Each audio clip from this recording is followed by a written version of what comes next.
नमस्कार। आज है कारोबारी हफ्ते का आखिरी दिन, यानी अब 2 दिन की छुट्टी। आपसे मुलाकात होगी अब सोमवार को।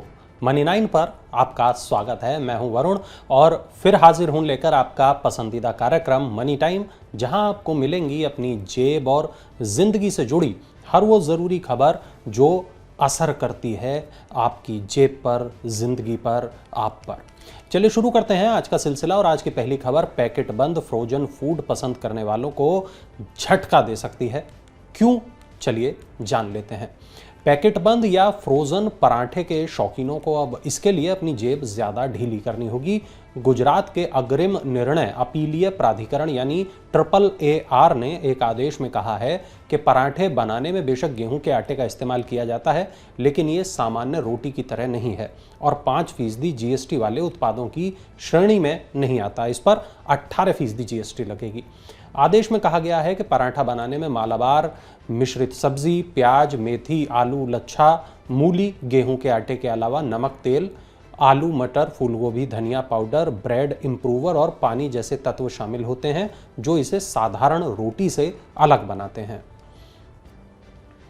अगली खबर की तरफ अब बढ़ते हैं, जो है थोड़ी राहत भरी, क्योंकि सितंबर में थोक मुद्रास्फीति घट गई है। निर्मित उत्पादों की कीमतों में नरमी, खाद्य वस्तुओं और ईंधन के दाम में कमी आने से थोक कीमतों पर आधारित मुद्रास्फीति सितंबर में लगातार चौथे महीने घटकर 10.7% पर आ गई। थोक मूल्य सूचकांक पर आधारित मुद्रास्फीति इससे पिछले यानी कि अगस्त महीने में 12.41% थी। सितंबर में खाद्य वस्तुओं की मुद्रास्फीति घटकर 11.03% हो गई, जो अगस्त में 12.37% पर पहुंच गई थी। समीक्षाधीन महीने में सब्जियों के दाम बढ़कर 39.66% पर आ गए, जो अगस्त में 22.29% पर थे। थोक मुद्रास्फीति में गिरावट आने का असर अब अक्टूबर महीने की खुदरा महंगाई दर पर दिखाई देगा। बुलेटिन की अब जो तीसरी खबर है, बुलेटिन की अगली खबर है, ये बहुत ही चिंताजनक है। विश्व बैंक ने खतरनाक मंदी के लिए आगाह किया है और क्या कुछ कहा है वर्ल्ड बैंक ने, वो अब जानते हैं। विश्व बैंक के अध्यक्ष डेविड मालपास ने आगाह किया है कि ग्लोबल अर्थव्यवस्था खतरनाक रूप से मंदी की ओर बढ़ रही है। उन्होंने गरीबों को लक्षित समर्थन देने का भी आह्वान किया।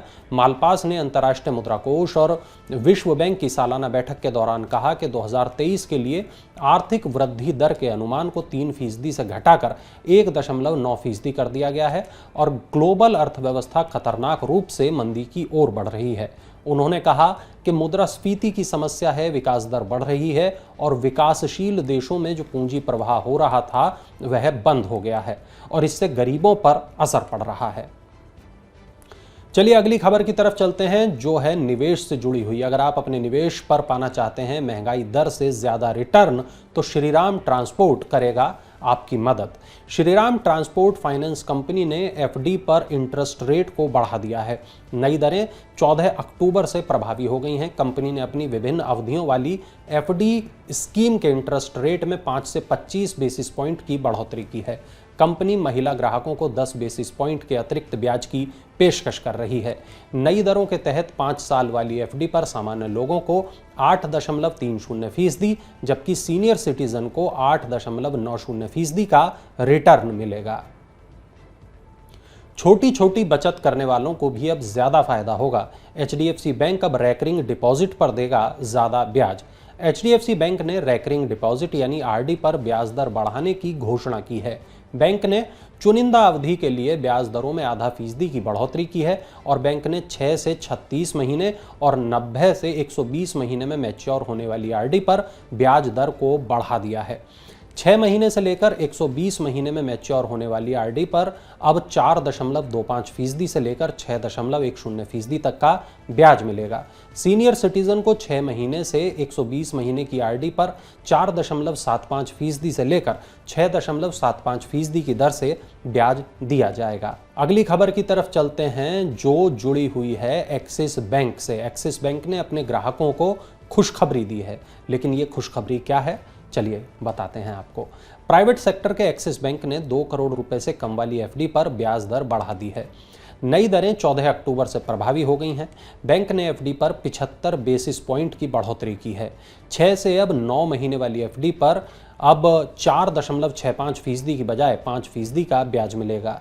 एक साल से एक साल और 11 दिन वाली एफडी पर अब 65 बेसिस पॉइंट ज़्यादा यानी 6.10% का ब्याज दिया जाएगा। बुलेटिन की जो अगली खबर है वो जियो मार्ट और रिलायंस स्मार्ट स्टोर से जुड़ी हुई है, जहां पर फेस्टिव ऑफर्स चल रहे हैं। रिलायंस रिटेल के डिजिटल कॉमर्स प्लेटफॉर्म जियो मार्ट और रिलायंस स्मार्ट स्टोर ने शुक्रवार से दिवाली सेल शुरू करने की घोषणा की है। ये सेल 14 से 24 अक्टूबर तक जियो मार्ट ई मार्केटप्लेस प्लेटफॉर्म के साथ ही 3000 स्मार्ट स्टोर पर भी चलेगी। सेल में दिवाली से जुड़ी और सामान्य चीज़ों पर एक्सक्लूसिव ऑफर्स और स्पेशल डिस्काउंट दिया जाएगा। जियो मार्ट ने दावा किया है कि वो इस फेस्टिव सेल के दौरान अपने 20 करोड़ से ज़्यादा कस्टमर को बेजोड़ दामों पर खरीदारी करने का मौका देगा। देश के सीनियर सिटीजन को मिल सकता है जल्द बड़ा तोहफा और सरकार इसके लिए बड़ी तैयारी भी कर रही है। कोरोना महामारी के बाद से ही ट्रेन टिकटों में सीनियर सिटीजन को मिलने वाली छूट एक बार फिर शुरू हो सकती है। भारतीय रेलवे वरिष्ठ नागरिकों के लिए रियायत बहाल करने पर विचार कर रही है, लेकिन इस बार नियमों में कुछ बदलाव हो सकते हैं। नए प्रस्ताव के तहत सरकार 70 साल से ऊपर के लोगों को रेल टिकट पर रियायत देने पर विचार कर रही है। पहले ये नियम 58 साल की महिलाओं और 60 साल के पुरुषों के लिए लागू था। रेलवे को होने वाले नुकसान से बचाने के लिए सरकार ने रेल टिकट पर मिलने वाली सभी तरह की छूट को बंद कर दिया है। और अब बुलेटिन की आखिरी खबर बीपीसीएल से जुड़ी है। बीपीसीएल के पेट्रोल पंप पर कई तरह के ईंधन विकल्प मिलेंगे। भारत पेट्रोलियम कॉर्पोरेशन लिमिटेड अपने 7000 पारंपरिक रिटेल पेट्रोल पंपों को इलेक्ट्रिक वाहन चार्जिंग सुविधा समेत विभिन्न ईंधन विकल्प प्रदान करने वाले स्टेशनों में बदलेगी। बीपीसीएल ने दक्षिणी क्षेत्र में बेंगलुरु से चेन्नई और बेंगलुरु मैसूर कुर्ग राजमार्ग पर जल्द ईवी चार्जिंग वाले स्टेशन शुरू करने की घोषणा की है।